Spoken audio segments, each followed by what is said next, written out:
झील महोत्सव है क्या, क्या क्या कार्यक्रम इसमें होने हैं? झील संरक्षण और जल संरक्षण ये संदेश देना चाहता हूँ। लोग यूँ कहते हैं कि अब स्थानीय बाहरी की लड़ाई चल रही है, मगर अब स्थानीय जो दावेदार हैं वो भी इतना अलग अलग कार्यक्रम कर रहे हैं कि उनमें आपस में एक जोरदार कंपटीशन दिख रहा है। तो इनमें से भी आपसी सहमति बनेगी या नहीं बनेगी, क्या स्थिति रहेगी? और मुझे भी कहीं न कहीं पीड़ा है कि राणा राज सिंह जी का जो स्थान है उन्हें वाकई में वो जगह अभी तक नहीं मिली है। स्थानीय को प्राथमिकता देगी पार्टी, और स्थानीय क्योंकि काफ़ी सालों से स्थानीय भी सोच रहे हैं कि भाई हमारे में से कोई विधायक बने। किसी को भी अगर दावेदार बनना है तो फट से अपना नाम लिखो और आगे 175 लिख लो। हम यहाँ पे सरपंच बनाते हैं, हम वार्ड पंच बनाते हैं, हम प्रधान बनाते हैं, हम जिला प्रमुख बनाते हैं, उप जिला प्रमुख बनाते हैं, क्या विधायक नहीं बना सकते? झील को बनाने वाले राणा राज सिंह जी को ऐसा लगता है कि शहर ने भुला दिया है। एक ऐसी प्रतिमा लगी हुई है जिसको यूँ मैं अगर कहूँ कि बड़े अपमानित स्थान पर वो प्रतिमा लगी हुई है, उसका हर रोज़ अपमान होता है। तो ऐसी स्थिति में हम महोत्सव भी करते हैं, हम झील को सम्मानित भी करते हैं, झील संरक्षण की बातें भी होती है, मगर लगता है कि झील और झील को बनाने वाले दोनों ही अपने बुरे दौर से गुजर रहे हैं। अब जनता भी चाह रही है कि यहाँ का कोई बंदा यहाँ पे विधानसभा की जिम्मेदारी संभाले। इसमें और भी ऐसे कोई मुद्दे हैं जिनको लेकर आप इस परिक्रमा में लोगों के बीच में जाएंगे? ऐसे कुछ विषय हैं जिनकी तरफ आप चाहेंगे कि लोग उन विषय पर बोले या उन विषय पर लोगों का ध्यान आकर्षित किया जाए? उनका स्थान वैसे तो हमारे दिल में है कि राजसमंद, क्योंकि आप देखो, आप हमारे जिले का नाम राजसमंद, हमारी झील का नाम राजसमंद, हमारी विधानसभा का नाम राजसमंद, तहसील राजसमंद। तो ये जो राज है, ये राजसमंद वाले राज सिंह जी का वाकई में महिमा मंडन होना चाहिए। दिनेश बड़ाला दौड़ में आगे बढ़ गए हैं, फिर अचानक से महेंद्र कोठारी आते हैं, वो चिकित्सा शिविर करवाते हैं तो कहते हैं महेंद्र कोठारी आगे बढ़ गए हैं। तो अब ये जो चर्चा है आगे बढ़ने की, पीछे जाने की होती है, तो ये इस झील यात्रा के दौरान ऐसा लगता है गणेश जी को इस यात्रा के बाद सब लोग कहेंगे हाँ हाँ गणेश जी वापस आगे बढ़ गए हैं। दावेदार तो मैं हूँ, और टिकट का जहाँ तक बात है तो अपनी बात मैंने प्रदेश तक ऊपर तक पहुँचाई है। कहीं ना कहीं आप कोशिश भी ये कर रहे हैं कि जब दूसरी सरकार बने तो उसमें राजसमंद विधायक आप बने। राजनीति की बारीकियाँ सीखी, इस क्षेत्र का पूरा नॉलेज इतने सालों में लिया है। इस विधानसभा के नगर परिषद के हर वार्ड में लगातार जाना आना। जब ये यात्रा आती है तो लोगों को लगता है कि यात्राएं तो निकालते हैं पर इस झील को भरेंगे कैसे, उस पर कोई ठोस कार्रवाई नहीं होती है। तो खारी पीटर अगर चौड़ी हो जाती है तो काफ़ी राहत मिलेगी। तासोल में हमने एक कवि सम्मेलन का भी आयोजन का सभी ने मन बनाया, तो एक वो कार्यक्रम रखा है।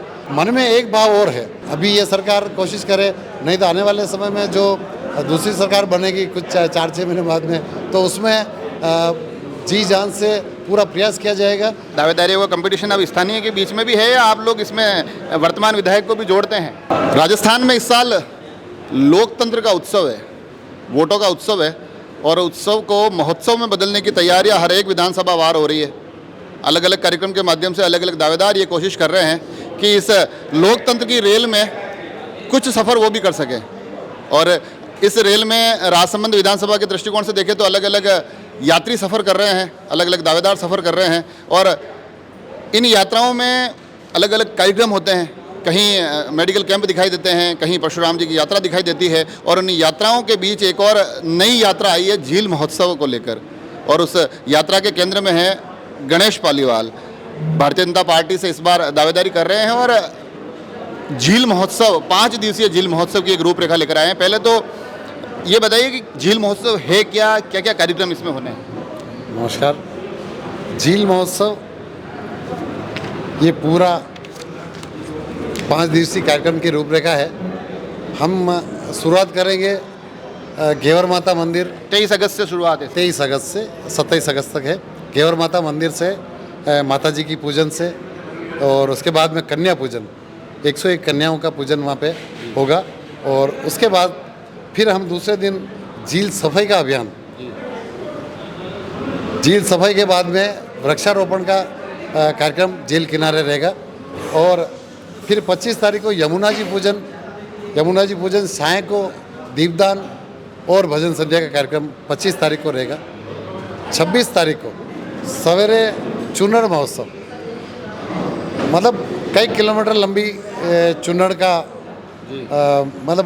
मैंने तैयार करवाई है, और वो चुनड़ आएगी। और यहाँ पे हज़ारों लोगों के, मतलब पूरा विश्वास है कि हज़ारों लोगों के बीच में ये चुनड़ महोत्सव का कार्यक्रम होगा। और प्रभु द्वारकाधीश के दर्शन करके फिर झील परिक्रमा का कार्यक्रम शुरुआत करेंगे 2 दिवसीय झील परिक्रमा का कार्यक्रम। प्रभु द्वारकाधीश के प्रांगण से आप कह रहे हैं कि झील महोत्सव की शुरुआत होगी, इसका रूट क्या रहेगा और इस कार्यक्रम की रूपरेखा क्या रहेगी? जो परिक्रमा है 2 दिवसीय, उसमें प्रमुख रूप से क्या कार्यक्रम रहेंगे और किस प्रकार का ये पूरा कार्यक्रम रहेगा? हम प्रभु द्वारकाधीश के दर्शन करके, राजभोग के दर्शन करके, चुनड़ महोत्सव का कार्यक्रम करके फिर इस यात्रा का प्रारंभ करेंगे और फिर हम ये वासोल होते हुए, वासोल, भाणा लवाणा, मंडावर, ऐसे होते हुए तासोल, रात्रि विश्राम का कार्यक्रम तासोल में रहेगा। और तासोल में हमने एक कवि सम्मेलन का भी आयोजन का सभी ने मन बनाया तो एक वो कार्यक्रम रखा है। और उसके बाद में दूसरे दिन रात्रि विश्राम के बाद दूसरे दिन सवेरे फिर छापरखेड़ी, पसून, मोरचना, भगवानदा, सेवाली, ऐसे होते हुए राजनगर बस स्टैंड से प्रवेश करेंगे और सीधा नगर में होते हुए कांकरोली अपने द्वारकेश वाटिका के यहाँ पे आकर यात्रा का समापन होगा। यात्रा की आपने पूरी रूपरेखा बता दी। कन्या पूजन, घेवर माता का पूजन, झील की सफाई, कवि सम्मेलन, भक्ति संध्या, सारे कार्यक्रम इसमें सम्मिलित कर दिए हैं। मगर भारतीय जनता पार्टी के लोग जब जब झील को लेकर केंद्र में रखकर कोई कार्यक्रम करते हैं, चाहे वो पूर्व में एक यात्रा जो पूर्व विधायक किरण माहेश्वरी के द्वारा निकाली गई हो, भविष्य की भी कुछ यात्राएं बड़े नेताओं के द्वारा प्रस्तावित है, तो ऐसे में जब ये यात्रा आती है तो लोगों को लगता है कि यात्राएं तो निकालते हैं पर इस झील को भरेंगे कैसे? उस पर कोई ठोस कार्रवाई नहीं होती है। झील भरने के लिए देखिए, ऐसे तो प्रकृति माँ मेहरबान है। अगर प्रकृति माँ मेहरबान हो जाए तो आपने देखा है इस वर्ष ही भले नाम हो बिफरजोय तूफान का, लेकिन एक ही दिन में राम दरबार छलका और उसी दिन गोमती मैया रात्रि को राजसमंद झील में प्रवेश करेगी। तो प्रकृति माँ की मेहरबानी अगर होती है तो कोई मुकाबला है नहीं। दूसरा, जैसे खारी पीडर की बात है, तो खारी पीडर अगर चौड़ी हो जाती है तो काफ़ी राहत मिलेगी, क्योंकि इतने वर्षों से खारी पीडर से भी हमें काफ़ी राहत मिली ताकि राजसमंद वासियों को पीने का पानी आसानी से उपलब्ध हो जाता है। और दूसरा, इस विषय में अलग अलग स्तर पर बात चल रही है और हो सकता है आने वाले समय में या अभी ये सरकार कोशिश करे, नहीं तो आने वाले समय में जो दूसरी सरकार बनेगी कुछ 4-6 महीने बाद में, तो उसमें जी जान से पूरा प्रयास किया जाएगा कि ये झील हमेशा भरी रहे। दूसरी सरकार बनने की बात कर रहे हैं, कहीं ना कहीं आप कोशिश भी ये कर रहे हैं कि जब दूसरी सरकार बने तो उसमें राजसमंद विधायक आप बने, तो लग रहा है कि इस कार्यक्रम के माध्यम से वो विधायकी की जो दौड़ है, जो दावेदारियों की दौड़ है, वो मजबूत होगी। विगत 30 वर्षों से राजनीतिक क्षेत्र में हूँ और मैं भारतीय जनता पार्टी का सिपाही हूँ, तो कार्य तो कर ही रहा हूँ। और कुछ समय से उपचुनाव के बाद से थोड़ा मन में ये इच्छा जागृत हुई कि क्योंकि पहले किरण जी थे और हरिवंश जी थे, तो मैं उनके साथ में खूब रहा हूँ और उनका पूरा आदर और सम्मान करते हुए उनके साथ में रहा और राजनीति की बारीकियाँ सीखी। इस क्षेत्र का पूरा नॉलेज इतने सालों में लिया है। इस विधानसभा के नगर परिषद के हर वार्ड में लगातार जाना आना, ये 48 पंचायतें इस विधानसभा में है, तो लगातार मैं हर जगह जाता आता हूँ। तो क्षेत्र की जनता का प्यार भी है और कहीं ना कहीं मन में देखो दावेदारी कर ही रहा हूँ, ऐसा तो कुछ है नहीं, वो तो छुपाने से कुछ होगा नहीं। दावेदार तो मैं हूँ और टिकट का जहाँ तक बात है तो अपनी बात मैंने प्रदेश तक ऊपर तक पहुँचाई है और ठीक है, प्रदेश जो निर्णय करेगा उसमें मैं पार्टी के निर्णय के साथ हमेशा था और हमेशा रहूँगा और ये समाज सेवा का काम है। अब लोग यूँ कहते हैं कि अब स्थानीय बारी की लड़ाई चल रही है, मगर अब स्थानीय जो दावेदार हैं वो भी इतना अलग अलग कार्यक्रम कर रहे हैं कि उनमें आपस में एक जोरदार कंपटीशन दिख रहा है, तो इनमें से भी आपसी सहमति बनेगी या नहीं बनेगी, क्या स्थिति रहेगी? देखिए, आप इसे कंपटीशन कहें या फिर आप इससे ये भी तो कह सकते हैं कि राजसमंद में भी ऐसे ऐसे लोग हैं जो हर वक्त जनता के बीच में रहते हैं और राजसमंद के हित की लगातार बात करते हैं, तो इसमें कोई गलत नहीं है। सब अगर अपना अपना कार्यक्रम कर रहे हैं तो करना चाहिए और समय दावेदारी वो कंपटीशन अब स्थानीय के बीच में भी है या आप लोग इसमें वर्तमान विधायक को भी जोड़ते हैं? नहीं, मुझे लग रहा है इस बार स्थानीय को प्राथमिकता देगी पार्टी और स्थानीय, क्योंकि काफ़ी सालों से स्थानीय भी सोच रहे हैं कि भाई हमारे में से कोई विधायक बने। राजसमंद की इतनी जनता है तो आज 2.25 लाख से ऊपर यहाँ के वोटर हैं, तो तो क्या इनमें कोई ऐसी प्रतिभा नहीं है जो हम अपना विधायक बना सकें? हम यहाँ पे सरपंच बनाते हैं, हम वार्ड पंच बनाते हैं, हम प्रधान बनाते हैं, हम जिला प्रमुख बनाते हैं, उप जिला प्रमुख बनाते हैं, क्या विधायक नहीं बना सकते? तो ये मेरा सोचना है कि प्रतिभा यहाँ पे है। और हमने जैसे हरिओम सिंह जी थे, हमने उनके साथ में रह के खूब काम किया, हम किरण जी थे, हमने रह के खूब काम किया, लेकिन उसके बाद में अब जनता भी चाह रही है कि यहाँ का कोई बंदा यहाँ पे विधानसभा की जिम्मेदारी संभाले। और आप ये कार्यक्रम कर रहे हैं, मैं ये पैम्पलेट भी देख रहा हूँ, पीछे बैनर भी देख रहा हूँ। अमूमन इन दिनों जो दावेदारियों की दौड़ चलती है, तो किसी को भी अगर दावेदार बनना है तो फट से अपना नाम लिखो और आगे 175 लिख लो। इसमें 175 नहीं दिखाई दे रहा है मेरे को, क्या बात है? ये झील महोत्सव है। मैं सामाजिक कार्य कर रहा हूँ, समाज सेवा का कार्य कर रहा हूँ। एक झील संरक्षण और जल संरक्षण ये संदेश देना चाहता हूँ मैं, इसलिए इसमें 175 को नहीं सामने ला रहा हूँ। हाँ ठीक है, मेरा प्रयास है तो नाम जरूर आप बोले तो मैं इसे भी हटा दूँ, पर मुझे इस मुख्य धारा में तो रहना ही होगा। इस झील की इस परिक्रमा में आपने बता दिया पूरा कार्यक्रम, इसमें और भी ऐसे कोई मुद्दे हैं जिनको लेकर आप इस परिक्रमा में लोगों के बीच में जाएंगे? ऐसे कुछ विषय हैं जिनकी तरफ आप चाहेंगे कि लोग उन विषय पर बोले या उन विषय पर लोगों का ध्यान आकर्षित किया जाए? मेरा एक तो झील संरक्षण और जल का व्यवस्थित उपयोग हो, ये एक तो मुख्य उद्देश्य है। दूसरा, इसके अलावा आसपास के जितने इस परिक्रमा क्षेत्र में जितने मंदिर आएंगे, मैं वहाँ पे हर मंदिर में वहाँ पे भी जाऊँगा और सभी देवी देवताओं को धोख लग के फिर आगे निकलूँगा।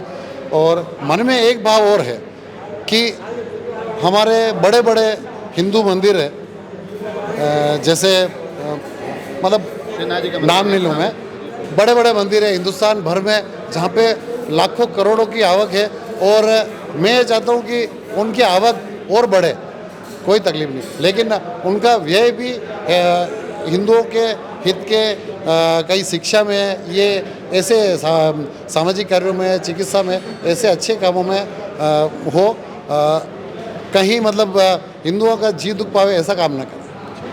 ये कुल मिला के एक उद्देश्य ये भी है। आखिर में एक सवाल ये निकल कर आता है कि झील की बातें अलग अलग होती है, मगर अगर आप वास्तविकता में धरातल पर देखें तो झील भी अपनी बुरी स्थिति से गुजर रही है, उसकी दीवारें कमज़ोर हो रही हैं, उसमें पेड़ पौधे उग रही हैं, रखरखाव नहीं हो रहा है। और झील को बनाने वाले राणा राज सिंह जी को ऐसा लगता है कि शहर ने भुला दिया है। एक ऐसी प्रतिमा लगी हुई है जिसको यूँ मैं अगर कहूँ कि बड़ी अपमानित स्थान पर वो प्रतिमा लगी हुई है, उसका हर रोज़ अपमान होता है। तो ऐसी स्थिति में हम महोत्सव भी करते हैं, हम झील को सम्मानित भी करते हैं, झील संरक्षण की बातें भी होती है, मगर लगता है कि झील और झील को बनाने वाले दोनों ही अपने बुरे दौर से गुजर रहे हैं। ये बात सच है।